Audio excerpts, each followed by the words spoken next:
The number one way to crush your friends in Dynasty Fantasy Football is to find the league winners before everybody else does in your rookie drafts. Take them and then laugh in their face because you have them. And in this video, I'll give you the 7 players that I cannot stop drafting. You have to tie my hands behind my back because I believe in them that much. And they progressively get lower in ADP as the video goes on. So make sure to stick around and subscribe to this channel if you want to keep getting videos like this one and the next one coming out where I go over the players you should be holding and also dropping off your roster before your rookie drafts. But the first thing you need to know here is from pick 202 and beyond in rookie drafts right now, historically, those players won't really hold a ton of fantasy football value, and this class isn't an amazing one comparatively to other years, so now would be the best time to sell some of your later picks if you are in a position to do so and you can get good value for them. But we'll start this video of players I absolutely love in Eli Stowers with the Eagles, tight end drafted in the second round. And this guy dominated in college. He had one of the highest PFF grades of any tight end. He was top 5 in that. He was number 1 in receiving yards. He was 3rd in yards per route run,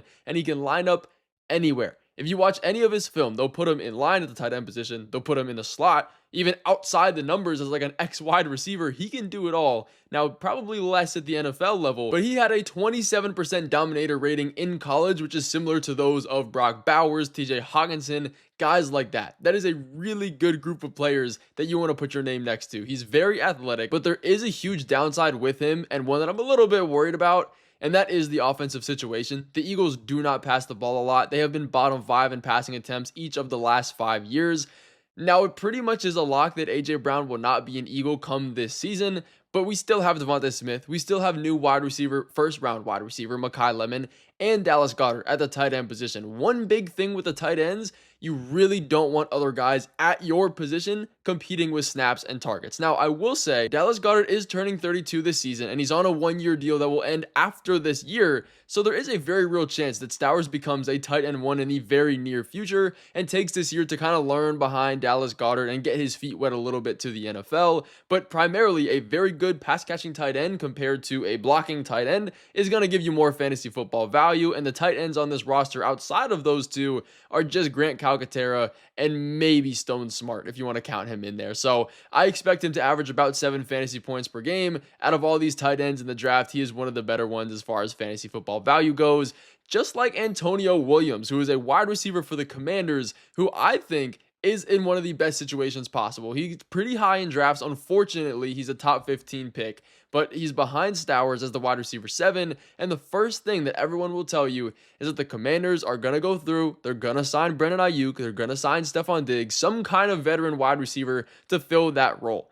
None of these guys are long-term options, though. Even if they do decide to go through and do that and pair somebody with Terry McLaurin, it's not going to be a super long-term option. They drafted Antonio Williams with a top 3 round pick the way they did for a reason. And the Commanders are a top 10 offense to come into as a wide receiver with Jaden Daniels in his healthy games, of course. And Terry McLaurin is turning 31 this season. Unfortunately, as a Commanders fan, if you can see the jerseys in the back, he won't be around on this team forever. Outside of him, as it stands right now, we just have De'Ami Brown and Van Jefferson.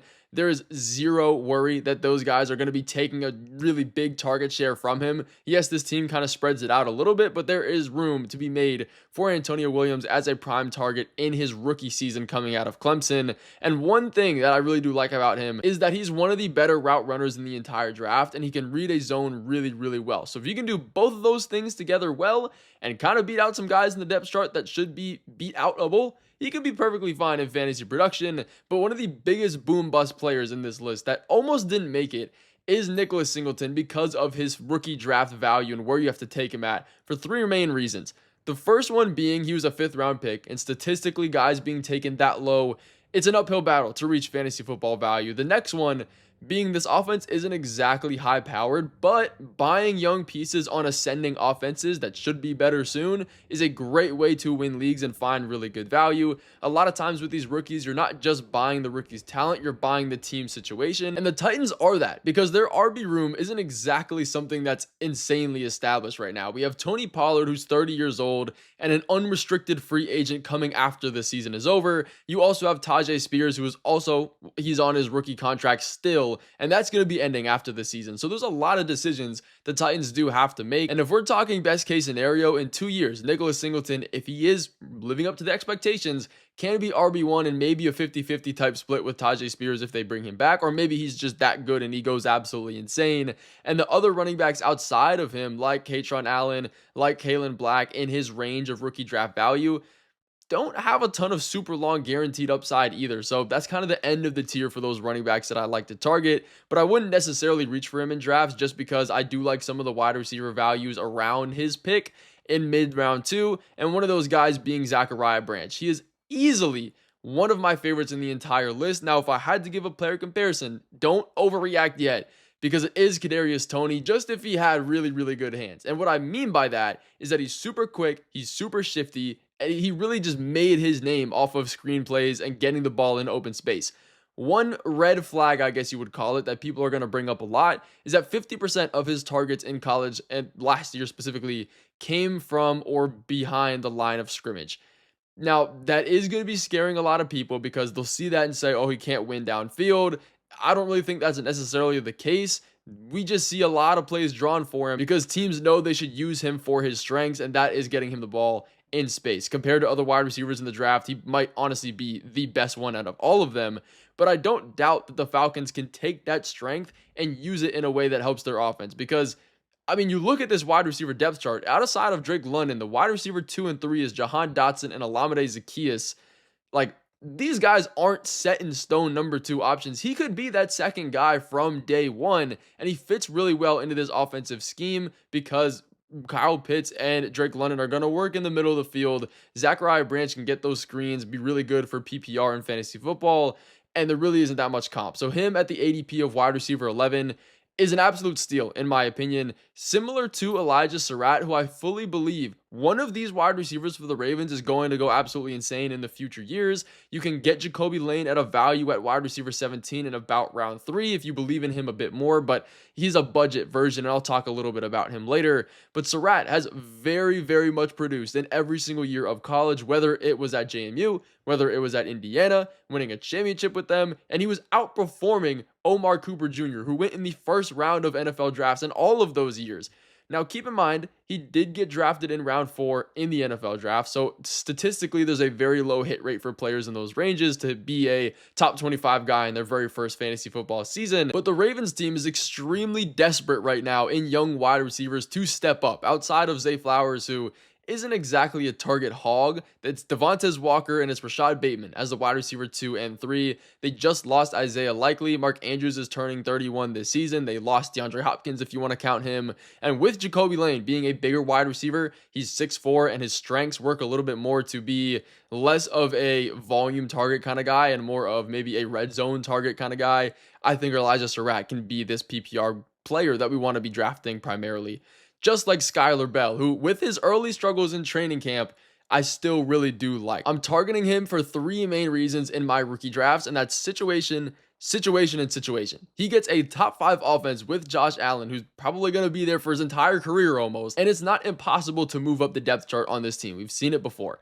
Yes, they brought in DJ Moore, who's turning 30 this season. He can be a bit of a target hog kind of guy if he actually tries, and they do have Khalil Shakir, who is another one of those slot players, but he's not going to be the number 1 option. Like, he's not a dominant number 1 guy. The only issue that I do have with this is that Skylar Bell is a very similar build of wide receiver in his strengths as DJ Moore and as Khalil Shakir. They're all kind of slot adjacent target guys. It could get a little bit messy. I don't know how they would necessarily differentiate them. I assume they're going to put Keon Coleman, I guess if you count him, and DJ Moore on the outside. But Keon Coleman, again, is the only other target competition, and he's had plenty of time to shine, and he's missing practices. So I'm buying in on an offense like this where there is opportunity. Now, he was taken in round 5 of the NFL draft, suggesting that there is real uphill battles you're going to have to face to get to fantasy football value. And he is on the older side of rookie wide receivers at 24, so his breakout age was relatively old, which isn't always a positive. But he set all types of records at UConn, had over 1,000 receiving yards last season. He's super strong hands, a really good route runner,